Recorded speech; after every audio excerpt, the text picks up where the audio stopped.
உறவுகள் அனைவருக்கும் வணக்கம். சிவா சிந்துவை பார்க்க போறாங்க. ஆனா போற நேரமா அவங்க அம்மா ஃபோன் பண்ணணும். அப்படியே ஃபோன் பண்ணா என்னங்க, ஃபோனை முடிச்சு போட்டு பேசிட்டு இந்த வரேன்னு சொல்லிட்டு சிந்துவை பார்த்து 2 ஆறுதல் வார்த்தை பேசினா என்ன தப்பா போயிடும், இல்லை குறைஞ்சா போயிடுவாரு.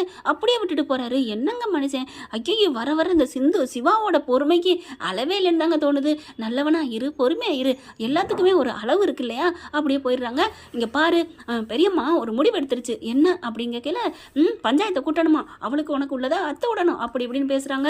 சிவா அப்பவும் வாய திறக்காம இருக்காரு. எதுக்கு இதெல்லாம் அப்படிங்கிறதோட நிப்பாட்டிக்கிறாரு. அப்புறமா ஊர் பஞ்சாயத்தெல்லாம் வந்துருதுங்க. ஸ்னேகாவை பொறுத்த வரைக்கும் இப்படி நடக்கிறது எல்லாமே கொண்டாட்டம் தான், கும்மாளம் தான். ஆனாலும் சிவாவோட நீ சேர முடியாது, அது வேற. ஆனாலும் சொல்லுவாங்க இல்லையா, தனக்கு ஒன்று போனாலும் அடுத்தவங்களுக்கு 2 கண்ணு அப்படிங்கிற மாதிரி தாங்க. இப்போ என்னன்னா, சிந்து வாழாமல் போயிடுவாள், அது வரைக்கும் சந்தோஷப்படுறாங்க. பஞ்சாயத்தெல்லாம் கூட்டிடுது. என்ன பஞ்சாயத்தை, கோர்ட்டெல்லாம் எதுக்கு இருக்குன்னு தெரியல. இந்த மாதிரி எல்லாம் ஏமாத்தி பண்ணிட்டான்னு மக கிழிஞ்ச ஆட்டம் ஆடுதுங்க.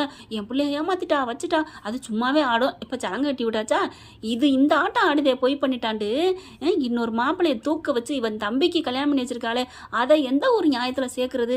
உண்மையிலே நம்ம எல்லாரும் மகா கேட்கறது கரெக்டு தான், சிந்த பண்ணுறது தப்பு தான் பண்ணுனது அப்படின்னு சொல்கிறோமே. நம்ம சொல்லலாம் யார் பண்ணுறது தப்பு ரைட்டுன்னு, ஆனால் மகா சொல்லக்கூடாதுங்க. காயத்ரி பாவல்ல, அவள் விரும்பினவனை பிரித்து வச்சு இவங்க மட்டும் கல்யாணம் பண்ணலாமா என்ன? அதுக்கு கேட்டால் பழிக்கு பழியா. இப்போ எல்லா உண்மையும் தெரிஞ்சு போச்சு. இப்போ வேற வெட்டி விட்டாச்சு. இப்போ அதே மாதிரி உன் தம்பி எல்லாம் பண்ணலாமா? சரி, அதை விடுங்க. இப்போ பஞ்சாயத்துக்கு வந்துடுறாங்க. பஞ்சாயத்தில் கேஸ் பேசிக்கிட்டு இருக்காங்க. இனிமேல் இவளுக்கு என் மகனுக்கு எந்த தொடர்பும் இல்லை அப்படின்னு சொல்லிட்டு போயிட்டு தாலியை எடுக்க போகிறாங்க. தாலி மேலே கை வச்சா அது எவனாக இருந்தாலும் விட்டுற மாட்டாங்க. யாராக இருந்தாலும் எப்பேற்பட்ட பொண்ணாக இருந்தாலும் சரிங்க. நம்ம பார்த்துருக்கோம் அந்த 7 நாட்கள் படத்துலேருந்து, அந்த அம்மன் கோயில் கலக்கால படத்துலேருந்து பார்த்துருக்குறோம். தாலி ஒரு வாட்டி ஏறினது தானங்க சொல்லுவாங்க.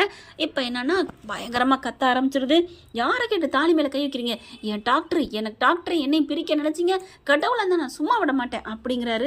அப்படின்னு சிந்து தாங்க பேசுது. அப்போவுமே சிவா அமைதியாக இருக்காங்க. இப்போ என்ன நடக்குது? இப்போ 2 பேருக்கும் விவாகரத்து பண்ணி விட்ருவோமா அப்படிங்கிறாங்க. விவாகரத்து பண்ணுறீங்களோ இல்லையோ, இந்த தாலியை நான் கழட்ட மாட்டேன், எனக்கு சிவா டாக்டர் தான் எனக்கு எல்லாமே அப்படிங்கிறாங்க. ஆனால் சிவா அப்போவும் மங்குளி மண்ணே என்ன தான் சொல்கிறேன்னு தெரியல, பேசாமல் நின்றாங்க.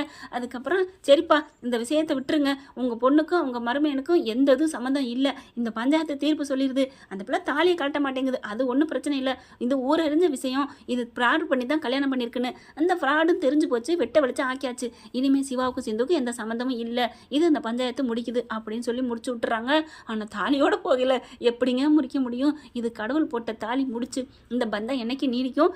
இப்போ எங்கே போகிறோன்னு தெரியாமல் தவிச்சிட்டு இருக்கு சிந்து. அப்படி பெத்த பிள்ளைய விட்டுட்டு போய் எப்படித்தான் மனசு வரும்? அப்படி பயிர்வை பார்க்குது. இப்படி பண்ணுவேன் நான் நினைக்கவே இல்லைக்கா. பாவம் சிந்து பண்ண தப்புக்கு இங்கிட்டு போகிறதா அங்கிட்டு போகிறதான்னு தவிக்கல, எல்லாம் போகிறாங்க. சிவா பிடிச்சி வாடா அப்படின்னு கூப்பிட, நீங்கள் போங்க நான் வர்றேன் அப்படின்னு சொல்லிட்டு சிந்துக்கிட்ட வராரு. சிந்துவை பார்த்துட்டு எப்படியே பார்க்குறாங்க. என்னை மன்னிச்சிரு டாக்டரே, நான் பண்ணதுக்கு நான் அனுபவிக்கிறேன், நீ எதுவும் பயப்படாத டாக்டரே, என்னைக்கு இருந்தாலும் நீ என் மனசில் இருப்ப, நான் உன்னை விடவே மாட்டேன் டாக்டரே அப்படிங்கிறாங்க. அப்படியே ஒரு மாதிரி ஆகுது. என்ன பண்ணுறாங்க, போகிறாரு.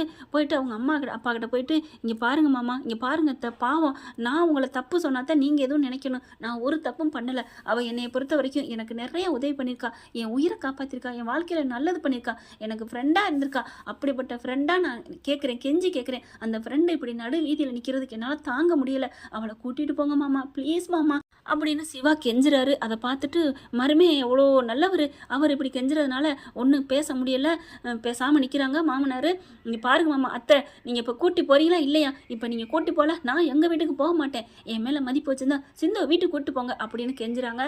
அப்புறம் வேறு வழி இல்லை, வாடி வந்து ஏற்ற சொல்லு அவளை அப்படின்ட்டு போயிடுறாரு. அதுக்கப்புறம் சிந்துவை கையை பிடிச்சி கூப்பிட்றாங்க. இல்லை நான் வரல, நான் இங்கே கோயிலில் இருந்துக்கிறேன், பண்ண பாவத்துக்கு நான் இங்கே நான் தண்டனை அனுபவிச்சுக்கிறேன், வாடி அப்படின்னு சொல்லி பிடிச்சி இழுத்துட்டு போகிறாங்க. டாக்டரே நான் எங்கே இருந்தாலும் நான் உன்னைத்தான் டாக்டரை நினைப்பேன் அப்படின்ட்டு போகுது. சிவாவுக்கு என்ன பண்ணுறதுனே தெரியலங்க, மனசு நொந்துட்டு வராரு.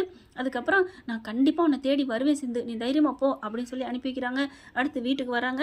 ஆனால் எல்லாரும் பஞ்சாயத்துலேருந்து, சிவா உங்களை நான் எல்லாரும் தப்பாக நினச்சிட்டேன்ப்பா, நீ ரொம்ப நல்ல மனுஷன்ப்பா, நீ இப்படிப்பட்ட பொண்ணுக்கு நீ வாழ்க்கை கொடுத்துட்டு இருந்திருக்க பாரு, அது எவ்வளோ பெரிய விஷயம் அப்படின்னு ஊரே பாராட்டுது.